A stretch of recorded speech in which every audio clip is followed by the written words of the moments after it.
I was desperate for cash when I took the night shift guard job at Oakridge Medical Center. The place had been abandoned since the late 90s, tucked away in a quiet corner of Oregon. My job description was simple: sit in the security booth, watch the monitors, and do 3 rounds every night. Easy money, right? That's what I thought. My shift started at 10 p.m. The day guard, an old man named Marcus, didn't even look me in the eye when he handed me the keys. He just pointed at a battered red spiral notebook on the desk. "Read the rules," he whispered, his voice trembling. "Read them, memorize them, and whatever you do not question them." Before I could ask what he meant, he bolted out the door. I laughed it off, opened my flask of coffee, and flipped the notebook open. Written in messy, frantic handwriting were 5 rules. I stared at the page. The ink looked faded, but the words were crystal clear. Rule 1. At 12 a.m., the elevator on floor 3 will open. Do not look inside.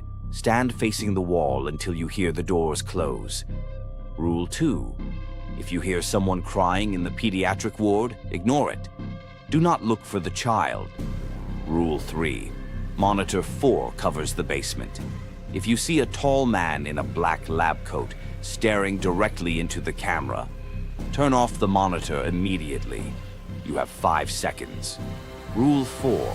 During your 2 a.m. round, if your flashlight flickers twice, drop it and run back to the booth.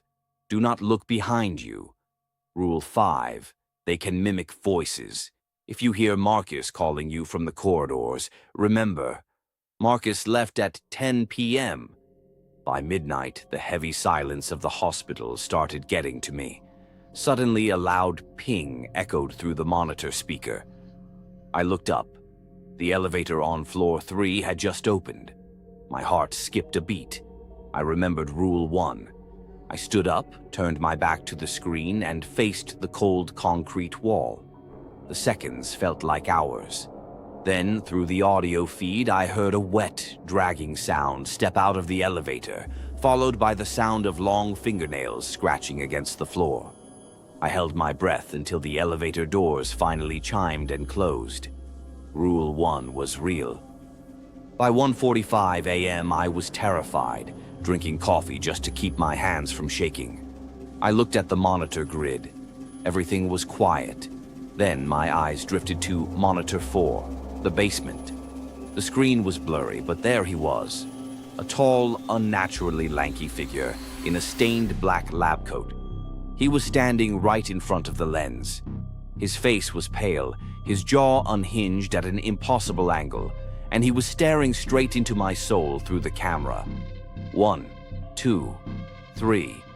My mind froze in pure terror. 4. I snapped out of it and slammed the power button for monitor 4. The screen went black. I was panting, sweat dripping down my forehead. I had made it by 1 second. But the worst was yet to come. It was 2 a.m., time for my second patrol. I didn't want to go, but the company policy required a digital log check-in at the end of the hallway on floor 2. I took my flashlight, my knees shaking with every step. The long, dark corridors looked like a gaping mouth ready to swallow me whole. I reached floor 2. The air smelled like old copper and decay. I quickly swiped my card at the check-in station. Beep. Done. As I turned around to head back, my heavy-duty flashlight suddenly went dead. Then it blinked once, and then twice. Rule 4. Drop it and run. I dropped the heavy flashlight. It hit the floor with a loud clang. I turned and sprinted down the hallway. Behind me, I heard the flashlight being picked up, and then a voice echoed from the darkness behind me. It was loud, clear, and perfectly familiar. It was Marcus's voice.